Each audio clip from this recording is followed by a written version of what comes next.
सप्त समंदर की शाही करो, लेखनी सब बन राय। सब धरती कागज करूं, पर गुरु गुण लिखा न जाए। जय बोलो चिंतामणि पार्श्वनाथ भगवान की जय। परम पूज्य संत शिरोमणि आचार्य गुरुवर विद्यासागर महाराज की जय। परम पूज्य अभिनव आचार्य गुरुवर समय सागर महाराज की जय। मैं यहाँ आप लोगों के सामने इसलिए उपस्थित हुआ हूँ कि बहुत समय से पत्रकांड को लेकर के बहुत सारी चर्चाएं समाज के बीच में हो रही थी और कई सालों से एक षड्यंत्र चल रहा था। वह षड्यंत्र धर्म, संस्कृति और गुरु और संघ को लेकर के एक निंदनीय कांड है।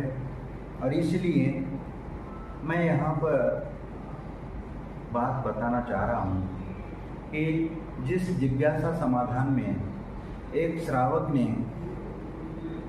जिस टोन में गुरुवर आचार्य विद्यासागर जी को और नवाचार्य समय सागर महाराज को जिस प्रकार उन्होंने टोन में बात की, वह एक निंदनीय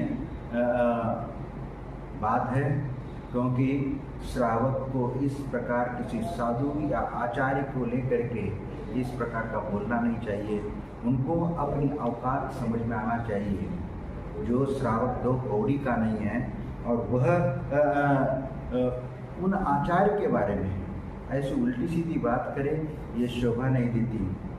जिस समय सागर आचार्य समय सागर महाराज जी 50 सालों से साधना करते आ रहे हैं, मुनि बन के तपस्या कर रहे हैं, लेकिन उस श्रावक को इतना भी मर्यादा का ख्याल नहीं रहा कि एक संयम की लकीर भी जिसकी ज़िंदगी में नहीं है, वह 50 साल के साधु के लिए आप जिस टोन में बात कर रहे थे और जिस प्रकार आपके वचन वह बाहर निकल रहे थे, वह बिल्कुल ही शोभास्पद नहीं थे।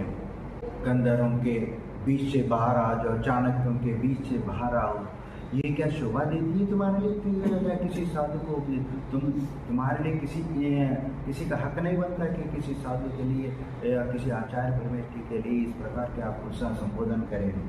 लेकिन मैं आप लोगों से ये कहना चाहता हूँ कि जो इस प्रकार का कांड कर रहा है, और ये श्रावक तो एक मोहरा है, इसके पीछे जिस समय वह श्रावक इस प्रकार प्रश्न, शंका, जिज्ञासा कर रहा था, उस समय मंच पर बैठे हुए उस साधु की बॉडी लैंग्वेज देख लेना चाहिए था। उससे मालूम पड़ता है कि वह कितना प्रसन्न मुद्रा में नजर आ रहे थे इस प्रश्न से, और इससे मालूम पड़ता है कि इसके पीछे प्रश्न पूछने वाले के पीछे तो किसका हाथ है।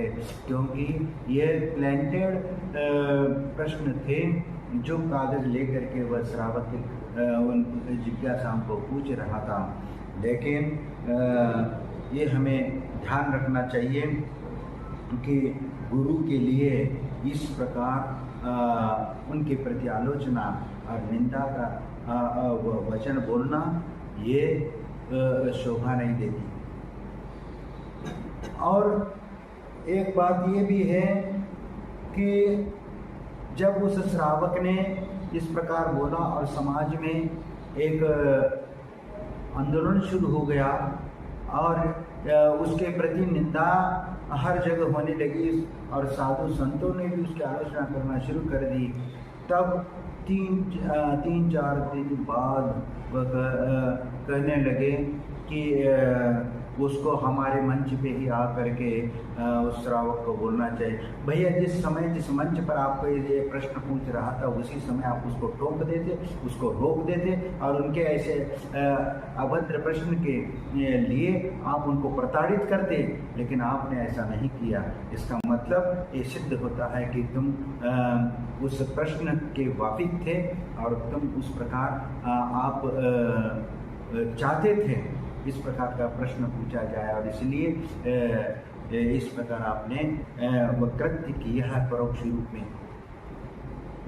प्रत्यक्ष में तो आप निर्दोष अपने आप को दिखा रहे हो, लेकिन उसके पीछे का हाथ नजर आ रहा है, सबको दिख रहा है। लेकिन आपको जिस गुरु ने आपको सन्मार्ग दिखाया और महाव्रतों को दिला करके इतना ऊंचाई तक पहुंचाया, लेकिन उनकी गुरु की उन गुरु के बारे में तो कम से कम थोड़ा तो गरिमा रखते, लेकिन ऐसा कुछ भी नहीं किया।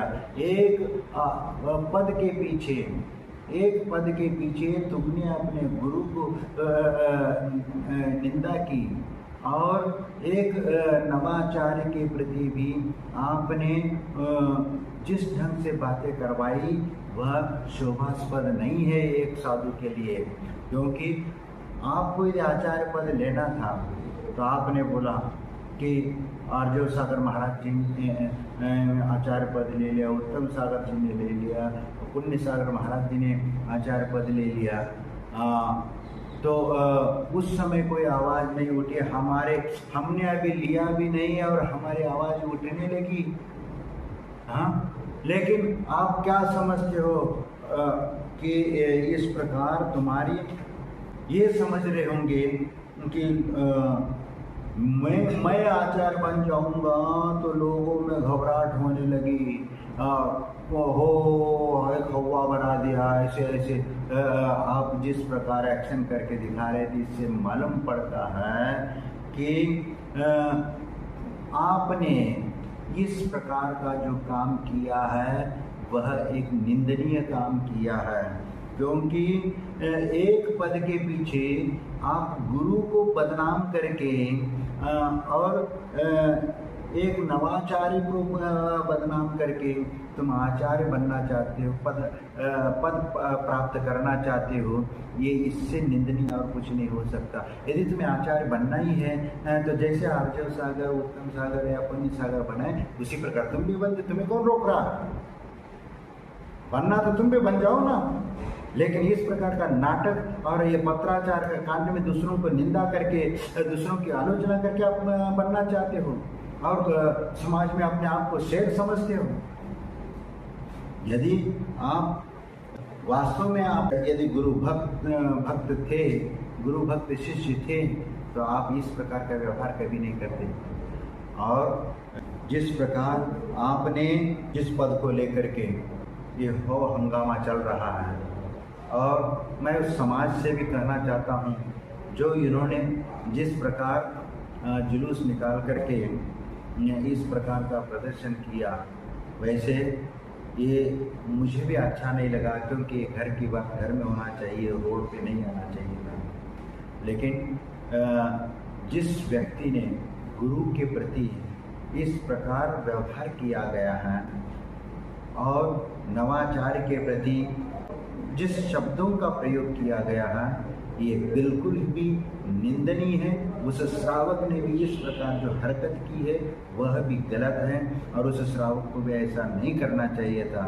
लेकिन वह श्रावक भी प्लांटेड था और उसको भी किसी के द्वारा वो पत्र लिख करके दिया गया, उसी को हमने पढ़ करके सुनाया।